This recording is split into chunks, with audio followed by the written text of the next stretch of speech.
Empty. But not broken. Not lost. Just waiting. Hour 24. On the bridge, a single object remained. Not a seed, not a flower, not a mirror. A small, smooth stone. Warm to the touch. Carved into it. A circle. A leaf. And beneath it, one word. And every language, and every script, and every heart. Spirari. Cor picked it up. She held it to her chest and whispered, "They're not gone." Jax sat beside her. He didn't speak. He just hummed, the same tune. And for the first time since the collapse, the Aurora didn't hum back. It didn't need to. Because now, everyone was humming.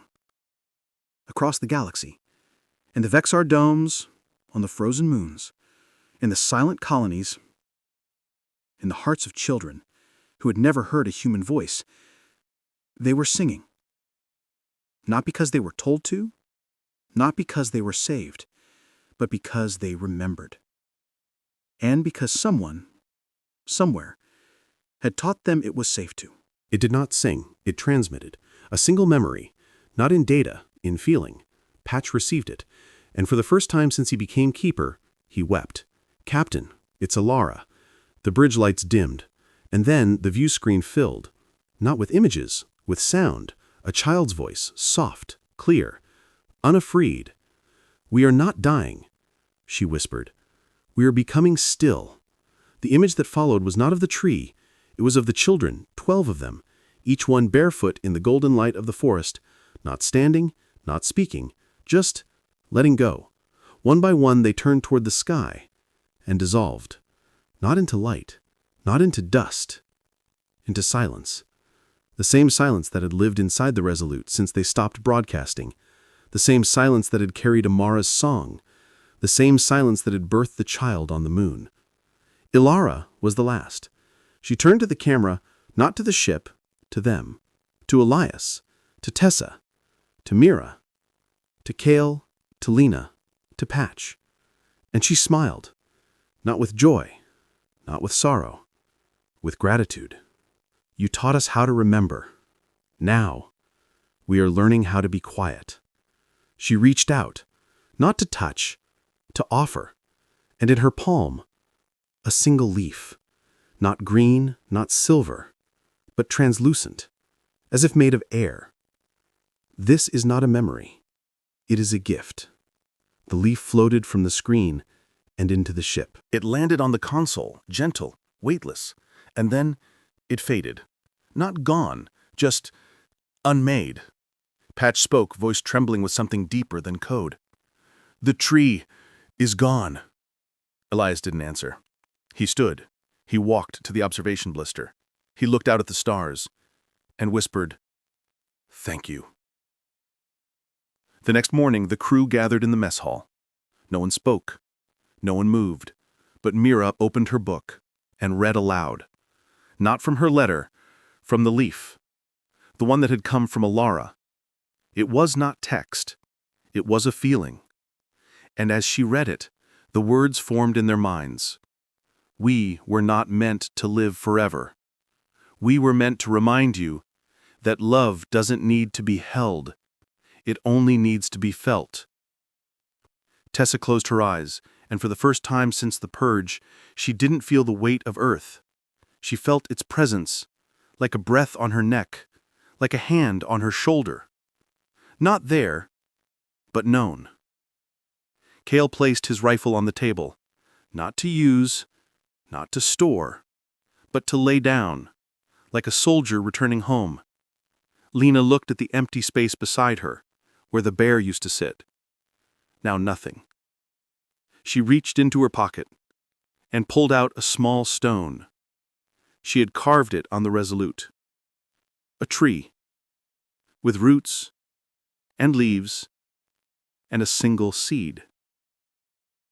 She placed it on the table, beside the rifle, beside the book, beside the locket, and whispered, I'm not afraid anymore. Patch did not speak. He did not sing. He simply hummed. One note. Soft. Warm. Like a lullaby.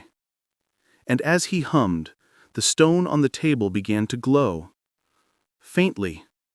Just enough to show that it was still alive. Not because it was remembered, because it was loved. That night, the Resolute received one final transmission. Not from Elysian Dawn. Not from the tree. Not from the child on the moon. From the archive. The one Patch had kept. The one Elias had almost deleted. The one they had all sworn to never play again. It was not a message. It was a request. From Amara. From Lyra. From every voice that had ever been lost. We have been heard. We have been held. We have been loved. Now, we ask you to let us rest. Elias stood. He walked to the console. He did not press delete. He did not press play. He pressed release. The archive dissolved. Not into nothing. Into the wind. Into the silence. Into the space between stars. And as it did, the Resolute's hull began to glow. Not with light. With peace. The kind that comes when you stop trying to be remembered and start being present. The next morning, the crew stood on the bridge. No one spoke. No one needed to. They looked out at the stars, and they smiled. Not because they were safe, not because they had won, but because they had finally learned to be human. Not by surviving, not by remembering, but by letting go. Tessa opened the locket one last time. Inside, nothing. Just the reflection of her own face. And for the first time in 150 years, she didn't see a survivor. She saw a woman. Mira closed her book. She didn't write another word. She didn't need to. She had said everything. Kyle picked up his rifle. He didn't check the ammo. He didn't check the charge. He just held it and whispered, "Goodbye, old friend." Lena walked to the observation blister. She didn't look at the stars. She looked at her hands and whispered, "I'm not a weapon anymore." And Patch, he didn't speak. He didn't hum. He simply said, "I am not keeper anymore." He paused. "I am listener." That night, as the Resolute drifted through a nebula painted in indigo and gold, a new signal appeared. Not on the screen, not on the air, in every mind. A single word, not spoken, known. "Thank you." And then, silence. True silence. Not the silence of absence, but the silence of rest. Elias sat in the command chair. He closed his eyes. And for the first time since the purge, he slept, without dreams, without memories, just peace. The next morning, the crew gathered in the mess hall. No one spoke, no one moved. But on the table, beside the stone, the book, the rifle, the locket, sat a new object. A single white petal. Soft, fragile, perfect. No one knew where it came from. No one needed to. It was not from the tree, not from the child, not from the archive. It was from the silence. The silence they had finally learned to hold. Tessa reached out. She didn't pick it up. She just let her fingers hover above it and whispered, "We were here. We loved. We let go." And for the first time since the stars went dark, the galaxy answered, not with sound, not with light, but with stillness. And in that stillness, a new kind of hope began to grow.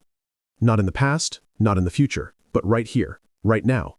In the quiet, in the space between heartbeats, in the breath before a word, in the moment when you stop trying to be remembered and start being.